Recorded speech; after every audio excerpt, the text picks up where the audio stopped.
Well, my thing, fight, keep your hand big.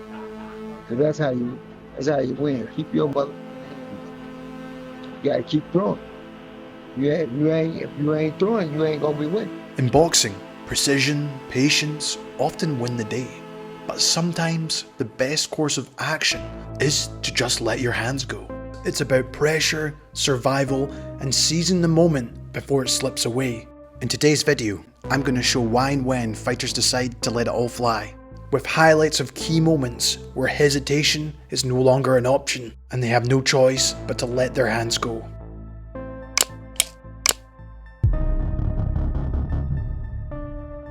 The first and most obvious example is when you hurt your opponent, as that, more often than not, is the perfect moment to go for the kill, as hesitation can give them a chance to recover. So going all out can sometimes be the decisive blow to get the knockdown or the knockout. Here are 3 examples of Mike Tyson, Roy Jones and Linares Inoue doing just that. And a left hand and that staggered Thomas. And a right hand behind it. Thomas in trouble again. And now Tyson moves in for the kill. 2 uppercuts and a left hand. Thomas trying to hold on. Serious trouble. And down he goes. 4, 5, 6, 7, 8, 9. It's over. It is over.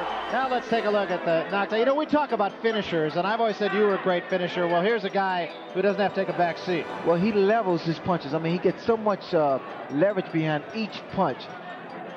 Mike Tyson can fight southpaw. He can fight orthodox. He puts his hip behind. Look at here. He's just putting his entire body behind the punch, and he's so relentless.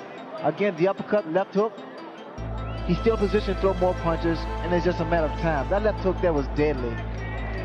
Just a great finisher. I mean, once this man is hurt, he is gone. Well, why Mike Tyson's such a threat to the heavyweight division is because he is such a good finisher. He gets you hurt. He doesn't let you off the hook. This is what Kevin Rooney told him he needed to do. He needs to bull his way in. Takes that Pazienza sidestep back. Again, does the tongue sticking out routine. Oh, and he eats a big left hook by Jones. Another left hook and right. Pazienza hurt, holding on to the ropes. He's down. He can't take this kind of punishment much longer. Not really, though. He's bleeding from the eye, the nose, the other eye. No legs. He's trying to pay possum, but believe me, that's no possum right now. There's 30 seconds to go. Round number 6. He's going to fall on his face. Eats a big right hand lead. He's down again. 3 knockdown rule is not in effect. We're on the IBF rules. But I can't see Tony Orlando letting it go if he goes down a 3rd time. 10 seconds to go, round number 6. Jones says, come on, Vinny, let's call it a day. That's going to be it. I think Tony Orlando's over. Pazienza trying to say he's all right. But no way. First knockdown. Left hook. Followed by a left uppercut. Another left right. Pazienza trying to hold onto the ropes, keep himself up. And finally, the 3rd and final knockdown. Left uppercut. Pazienza's got no legs at this point. Tony Orlando trying to get there to stop it. Can't get in between the fighters. And Pazienza goes down. Stepped up from super flyweight Inoue. He just couldn't make that weight any longer. He wouldn't have left that division unless he absolutely had to, given all the heat and the buzz that there is. Around it at the moment, heavy left hand seemed to catch McDonald high on the head, almost on the top of the head there, and his legs seem a little bit shaky here. A minute and a half into the first round, and McDonald goes over from the left hand to the body. Inoue raises a fist in salute to the crowd at ringside. McDonald was in his own corner there, in that red corner. Dave McDonald communicating with him. He's got to get through this opening round. He's got a minute left. Retreats to the ropes immediately. Inoue looking to tee off with that right hand, left hand, and McDonald sags into the ropes again. And Luis Pavon, the referee, has jumped in and waved this off. Inside the first round, Jamie McDonald has been blown away by Noah Inoue. He's been slain by the monster, and that was exactly what we were hoping that we wouldn't see. But that left hand high on the head got him going, and then with just over a minute left, Spencer, You feared the worst. Yeah, cold was near. That's...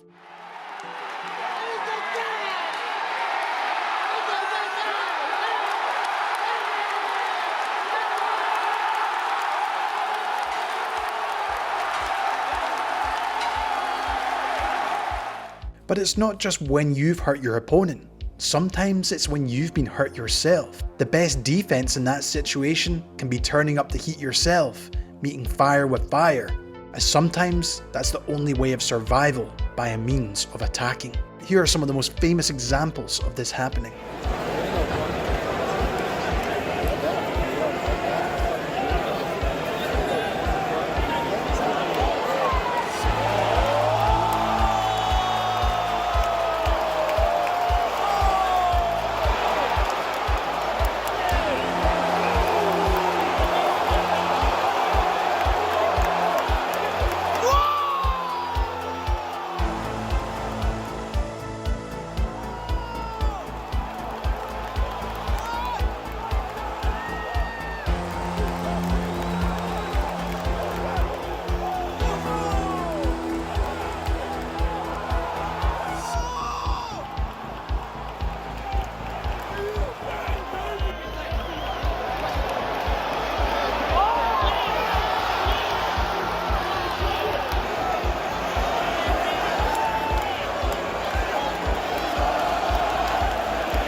WBC, WBO unification lightweight title fight. Oh, what a left hook by Castillo, and Corrales is down. The mouthpiece comes out. 4, 5, 6, 7, 8. Come to me. Let's go. Here we go. Will Goosen trying to get involved. What a dramatic moment here in round 10 as Corrales hits the canvas. Castillo looking to finish it here. He goes down again. Takes the mouthpiece out. 4, 5, 6, 7, 8, 9. Come there. Let's take 1 point off. Time. 1 point off here. 1 point. Excessive spitting out of the mouthpiece. A point deducted. Come on. You can spit out the mouthpiece. To make matters even worse now in a dreadful round for Corrales. Down 2 times here in the 10th. Again, Castillo going back to work. And if Corrales can get through this round, the dynamic of the fight has now changed to the point where he may very well need a knockout. With 1:35 to go, he's got a long way to go, Corrales. But he just hurt Castillo with the right hand, or at least pushed him back. That was astonishing, and he hurts him with a hook. Corrales comes back, a straight right. Now Castillo against the ropes. Unbelievable. Ebb and flow.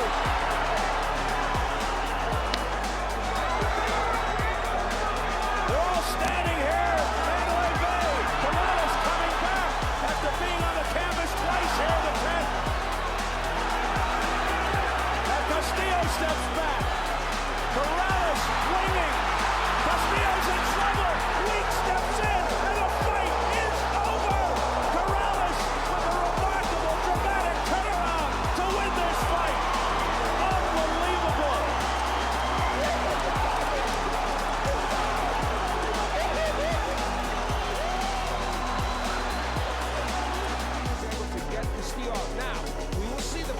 fight is stopped. We saw it not in slow motion, but in real time before. There may be some controversy over this, I don't know. But you can see Castillo was hung up on the ropes. Tony Weeks not wanting him to take any more punishment. Perhaps there will be some that will question that stoppage. In what has been a very active fight thus far. The first round, Lyle staggered Foreman. Adam rubbery leg. Foreman retreated. The second round, George coming back fighting. George now looking over to Gil Clancy right next to him. It's long. That's correct. Chet Forty, our producer, retimed the second round. In our truck, Lyle all over. Lyle has Foreman in trouble. Foreman is down. It started with a right, then a left. Foreman looking over here. Lyle to the neutral corner. And Foreman trying to hold together, trying to keep his senses. Lyle putting on a tremendous demonstration in the second round. What's happened to him?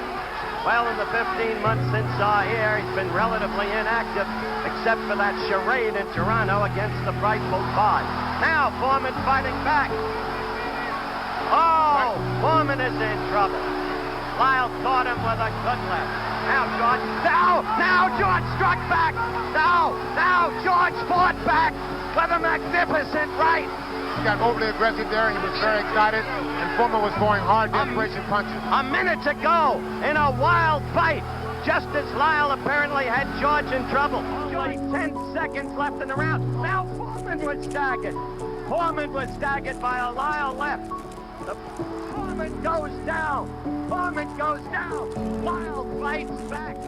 Lyle, Foreman, there's no saving by the bell, but Foreman is up. Now it's Lyle. Now it's Lyle.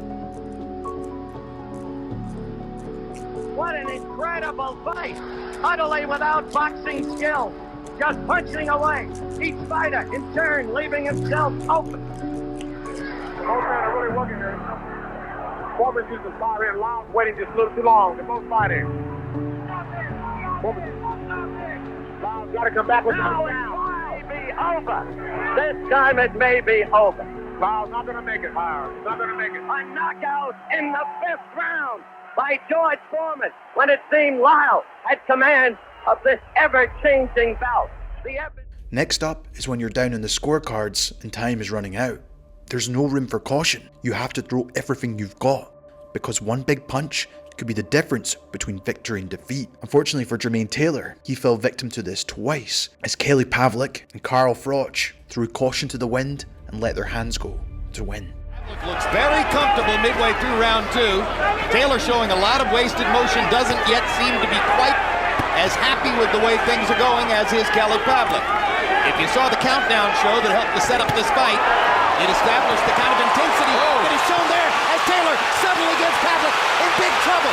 Kelly Pavlik getting raked by hard right hand and left hand, and down Pavlik goes down. That is it. That was a tremendous barrage from Jermaine Taylor. That was the best offensive show in Taylor's last 6 fights. That was a right hand start. Back from that, it's still early. That's why he can come back. But he's getting hit. And like I said, Jermaine means real business. He's going for broke now. He wants to win this fight. He wants to take Pavlik out straight away. Now Kelly Pavlik has his legs back under him for the moment and starts to hit Taylor back. Taylor has punched himself out a little bit here. What an assault and what a survival. Let me take a look at him. You're right. Good 1-2 upstairs by Taylor, immediately following. Another right hand by Pavlik.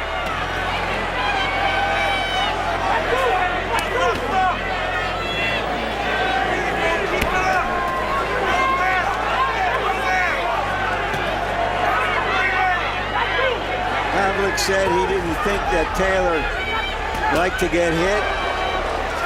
Nobody likes to get hit, but Taylor has taken those hits. Taylor said that he didn't think Kelly Pavlik as much. And that right hand hurt Taylor.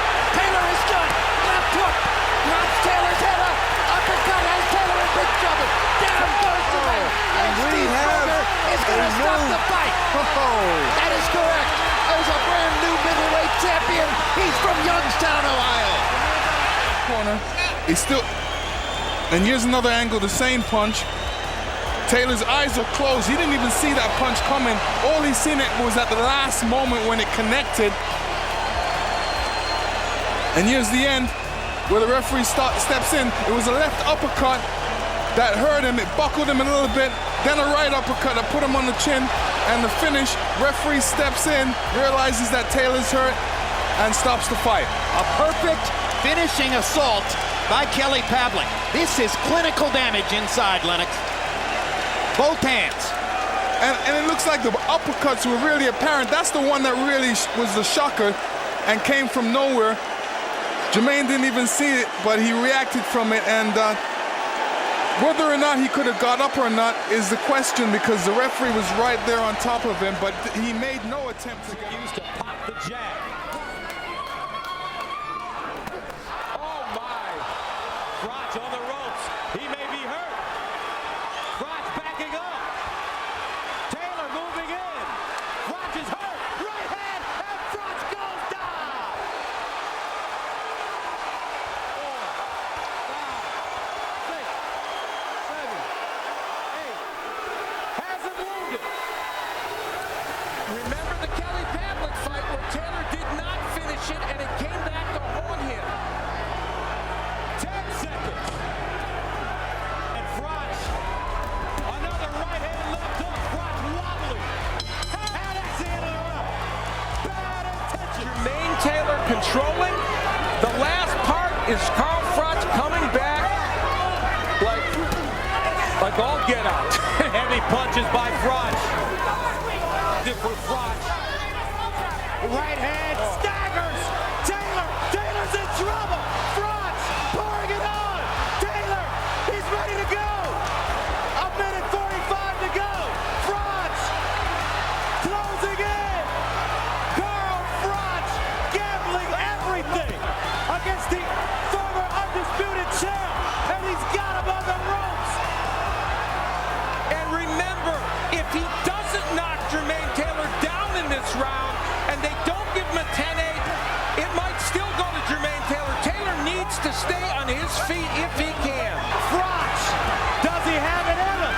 Froch, Taylor staggering, they're ready to stop it. Froch, Taylor still on his feet, under a minute to go. Froch again, Taylor, wild lunging punches, and he backs him up. Taylor trying to catch himself, using his jab, eats a right hand, another right hand, and he goes down. Oh my goodness! 7, 8, 9. Give me a glove. You all right? You sure? Come on. 30 seconds left. Can the former world champion hold on? Taylor in trouble. Froch punches and punches, and it's over. I'm going back to England, Mom, and I'm keeping my title. Carl Froch. Another perfect example was Julio Cesar Chavez's stunning comeback against Meldrick Taylor, where Chavez, clearly behind in points in the fight, let his hands go in the final round and in the final moments, securing a dramatic but controversial last-second victory. Harold, how do you have it? Larry, 9-2, 108, 101, Meldrick Taylor. I think he's on his way to a unanimous decision. If you're a fight fan, get ready for 3 minutes of high drama now, as a desperate and determined Julio Cesar Chavez tries to take out a fading and battered Meldrick Taylor, who has completely dominated him through most of the fight. But he's a warrior. Look at him. He's trying to stay there and trying to apparently push Chavez out. Play it safe and box.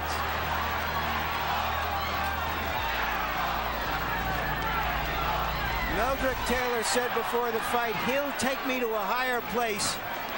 He's and there he right has. now. He's there right now, Larry. No question about it. Well said. That is a tired Meldrick Taylor slipping to the canvas. Maybe 2 minutes left in Julio Cesar Chavez's historic unbeaten streak. You would expect the aggression to be with Chavez. It's more so with Taylor. He's felt like he's behind on points.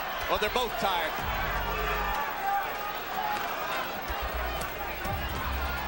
It doesn't appear at this moment that Chavez has the stuff to get it done. More pawing than punching now, at a time when he needs the best.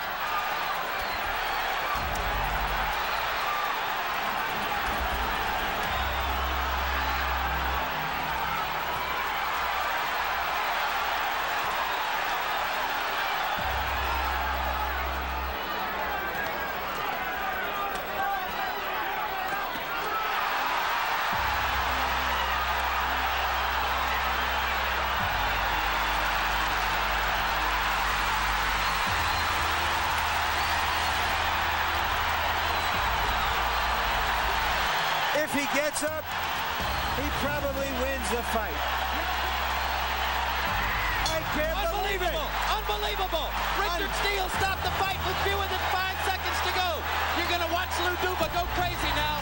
You're going to watch Lou Duva go absolutely berserk. Had the judges had Taylor ahead on the scorecards, as we did, Taylor would have won the decision. Very interesting. There's very little question of that, Harold, unless they were watching an entirely different fight. Here's another look. There was a solid right hand thrown by Chavez, this desperation punch, if you will, because throughout the whole fight, Taylor fought an impressive fight. The left hook set him up for the right hand. And Meldrick trying to hold himself up, get hit by a solid right hand, and goes to the canvas. Some fighters are blessed with blistering speed, and sometimes speed can be the best way to overwhelm your opponent. By letting your hands go, you can strike before they have time to react, forcing mistakes and creating openings. Fighting with lightning fast hands can turn a split-second opportunity into a fight-ending sequence. Fight for the North American Boxing Federation welterweight title. Leonard getting those swift jabs in there. That's what he must do. There, you see that? Set him up beautifully for the right. That's the right lead, which Leonard specializes in, as Ali did for so many years. And Price against the ropes. Suddenly, feeling Leonard blows. And Leonard with much better power than he's given credit for. Hitting him with combination upon combination. Andy Price in trouble. And Leonard with his arms upraised, the first knockdown of the fight. And it came with the round coming to its end. He will not get up. What a stunning victory over a man all the scuttlebutt around here by the wayside of the boxing. It's August 6, 1966.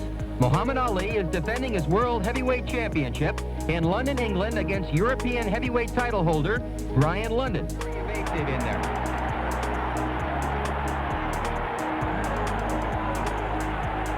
Ripping punches by Muhammad Ali.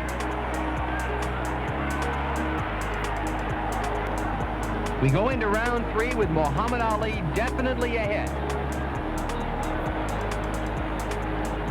Ali dancing around confidently.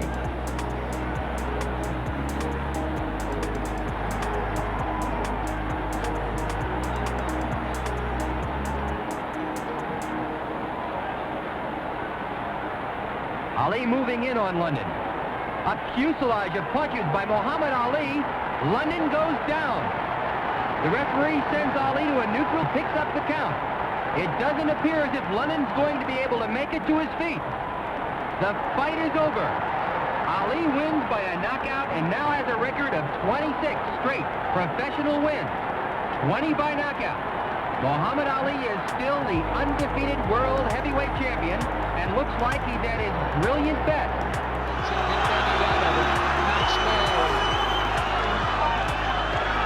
Nancy Rosenborn as well. Khan in the green shorts is stepping into big fight.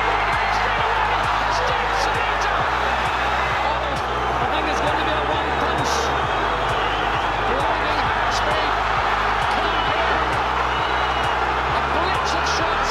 Slayton just when he tries to generate it in every card fight. He's there again, he's hit. Punches landing in. He's broken. Khan is way too much for him at the moment. Slayton will do very well against his opening round. Punches landing in here. Very accurate. He throws 5 punches a second, they reckon. This Amir Khan, when he gets the punches going. Absolutely stunning. Amir Khan, just brilliant. He wiped out his first challenger in double quick time. Moment. I think he expected Mitchell maybe to be a bit more aggressive than he's been. A couple of good shots there though. Yeah. Again, he saves it for later in the round. That's good stuff from Linares here at Mitchell. Taking the full force of these. First one, but Mitchell saw the next two coming. Got out of the way. Oh, good body shot. Left hook to the body right on the bell again. Doing the circle for openings. A lot of upper body movement. Oh, he's got it! The big breakthrough comes from Mitchell, and Linares felt that. And Linares has a history of falling apart when he's hurt. He's up at 8. Yeah, his legs are looking strong again, but the main thing is a good attack from him, and Mitchell knows it can hurt him. And he's landing the left hook solidly with any of the punches that are coming his way. If they land, yeah, there's one there, just he's pulling away from it. That was a decent right hand from Linares. Little flurry from Linares. Linares still chugging away. Looking to be the aggressor, got him with a big right hand, and Mitchell felt that, and he's in trouble. Covering up on the ropes, Linares backs up, tries to measure him. Lands terrific combinations, Mitchell needs to get a response here because Linares is on top of him and bossing it. And this is dangerous times for Kevin Mitchell as Linares lets the punches flow. Again. This is a dangerous range for Mitchell, this is a dangerous range, there comes a right hand. That right hand's got him as well, he's in trouble, he's in big trouble. And the wheels coming off here for Kevin Mitchell. Linares looking to probe his way through. And this is knocking a lot of the stuffing out of Kevin Mitchell. Can they recover from a round like this? And the swelling on the left eye, big left hand, but the swelling on the left eye is grotesque. He's an absolute mess. Blood from the nose, cut. Two real warriors we have now, but this is a big round so far for Linares, a huge round. It is, and he's got him again, and down he goes. It's been coming. To that corner, he's got to get through this round, and it's waved off. Victor Loughlin has waved it off. But he showed everything that he asked for in a champion tonight. It just wasn't to be for Kevin Mitchell tonight, was it, despite that terrific effort. But Jorge Linares has come from behind to stop the Dagenham man and hang on to his WBC lightweight title. And the finish was ugly. That swelling above the left eye. There you go, good. Right hook, left hook on your southpaw. There you go, good. Let your own go, Paul. Don't push back.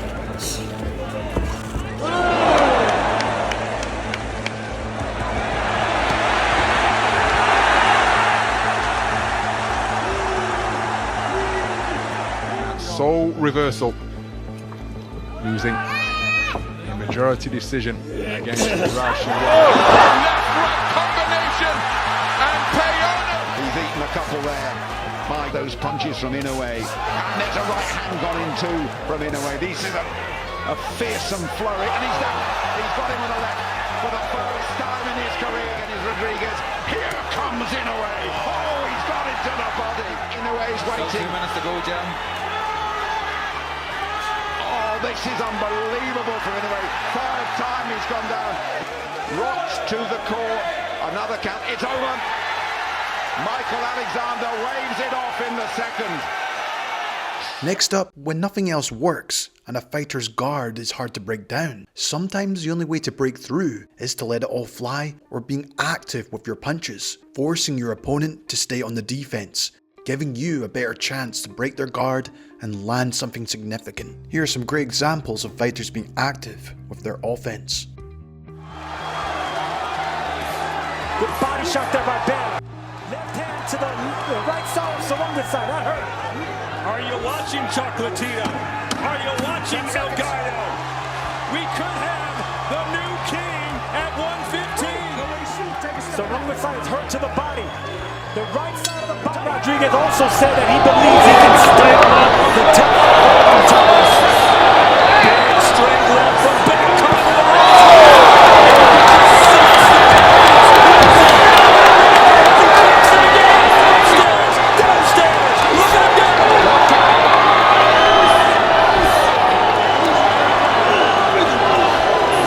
It's only a matter of time, guys. I'm telling you, I like the body language of Salonga side. He has no legs.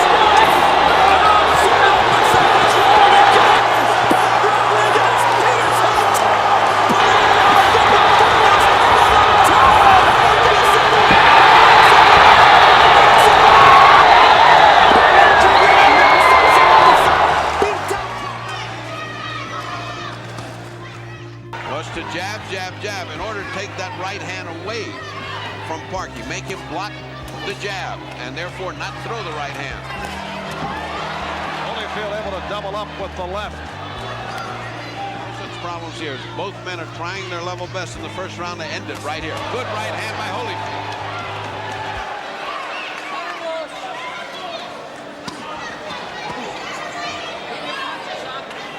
Keep your punchers up, says the referee, Davey Pearl. And Holyfield right on target. And Holyfield right back and connected with the right hand, and he has Parky hurt.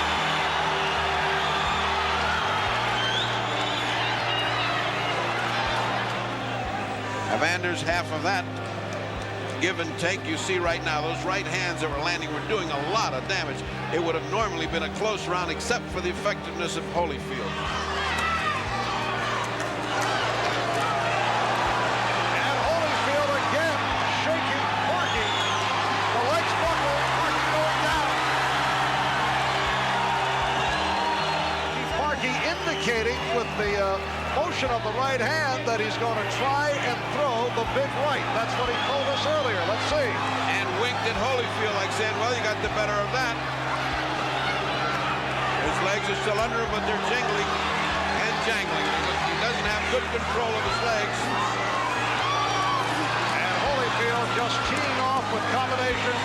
Now for the second time. The 3 knockdown rule is not in a... Pearl's going to have to make a quick decision. This next series of blows. Coming up on 30 seconds to go, third round, as Holyfield is looking to finish Parky off. And that is not a knockdown. There was a slip. Holyfield comes right after Parky, who has nothing. And that's it. It's all over. Evander Holyfield.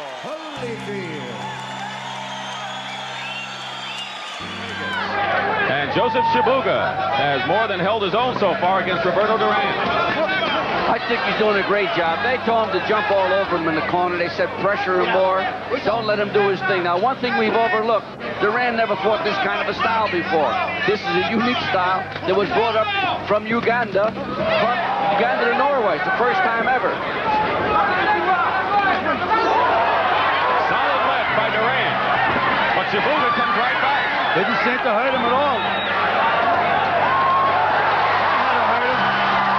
Good combination.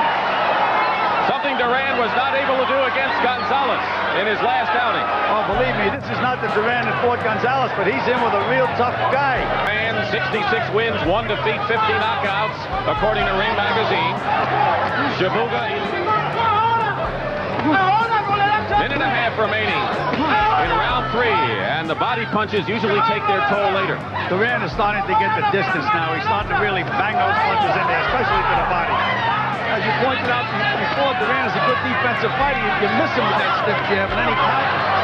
He's really nailing Chibuga now. Chibuga is hurt badly. Minutes go in the round, and Chibuga being peppered by Duran's blows here. Yeah, it's all over, Gil. Trying to finish him off here. He's hitting him some solid punches. What guts this kid has. Look at Chibuga fight back. 30 seconds to go in round 3. It's been all Duran here in this round. Boy, he comes back quite resilient. Big right hand by Duran. He has 18 first-round knockouts, but not so much since he's been a welterweight. Chibuga's legs are not too good now. He's wobbled pretty good across the ring. Minute and a half remaining in round 4. This kid's getting his shots in also. Yes, he is. It looks like he has weathered just about everything Duran has. Except the pressure. Sports spectacular. Just the second of 20 live fights this year, you'll see. There we go. It's all over. Right hand right on the button. He took a lot. We're not supposed to cross, but they're about to collide at the MGM Grand. Hitting a lot of visitors in and out all night. Meanwhile, in Lopez's dressing room, it was quiet. Point out, good right hand by Canelo. They're going at it here in round 1. I missed. And capitulated at the end of round 9, and now he's tasting the power of the champion here at 150 with Canelo. And Canelo Alvarez hooks to the body, and now putting together the combination here in round 2. Oh, and a right uppercut. Action is opening up here, round 2. Right now. Well, here, this is Canelo.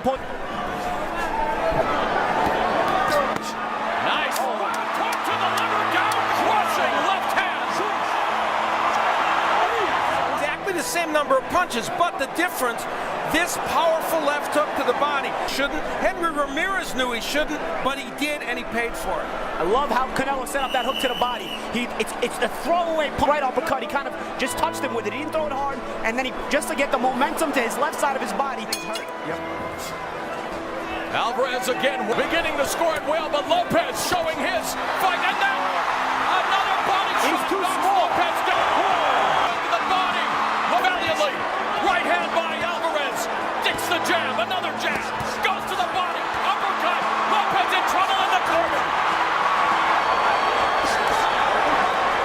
Lopez circling away. Minute 3 seconds to be too much for Lopez here as we in the third round again against the ropes. 33. He gets great leverage on these body shots. A terrific left. The variation. Canelo touches up top, goes downstairs and comes back up top. You know, way out of here. We'll see how much more he can take, or if he can get Canelo's respect here in the coming rounds. He's got it. And now it's Lopez opening up, but again, the champion absorbing all the shots and really not right through his offense. And there he goes again to the body and the right hand. That's tough. Canelo came back, and with the body attack as a staple for the third straight round, which sent moving up in weight in the whitewood and American flags on his trunk. A minute of the fifth round, and Lopez catches the champion with a right hook and a left uppercut. Lopez should not give in but trade. And yet Alvarez again going downstairs with the left hands to the body. Tattooed Lopez again along the ropes.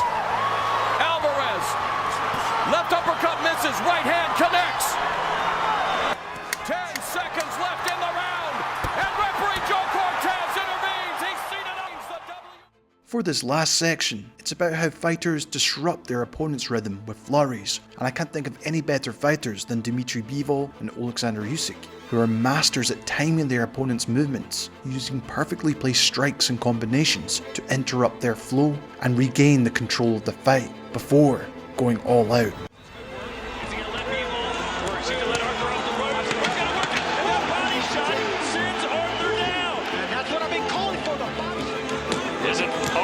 Certainly hoping that's the case. To the referee taking a close look. This is what you asked for, Chris Mannix. He's letting his hands go. Uppercut. Bivol needs to throw an uppercut. Everything going around the guard is straight. Uppercut's open right there. Left hand from Bivol. The referee's having a stern look. Sometimes that goes in, makes them less exciting. Mannix asks for it, and Bivol delivers. No, he needs to maintain that now. Don't wait too long for the next assault here. Chris is saying he's not asking for something he can't do.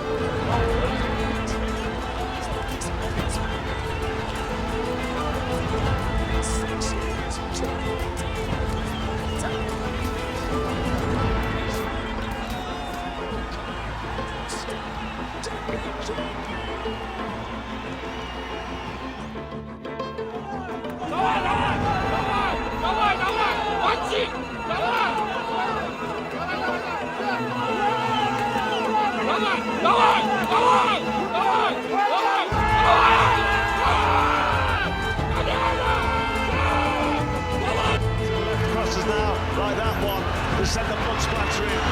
Big left hand from Alexander Usyk in trouble for Menu here in the eighth round. Now with these quality punches from Usyk, and you can see Tony Bellew wearing down, still looking for that right hand, still gallant, still brave. But Usyk is really closing this gap with real, mirror left of good shot.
boxing, it's often the moments when fighters stop thinking and start acting that define their legacy.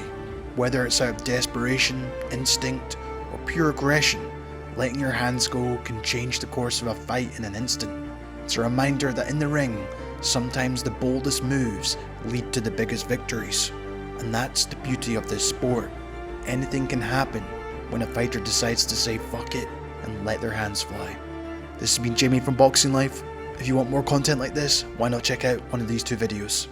As always, thanks so much for watching, and I'll see you in the next one.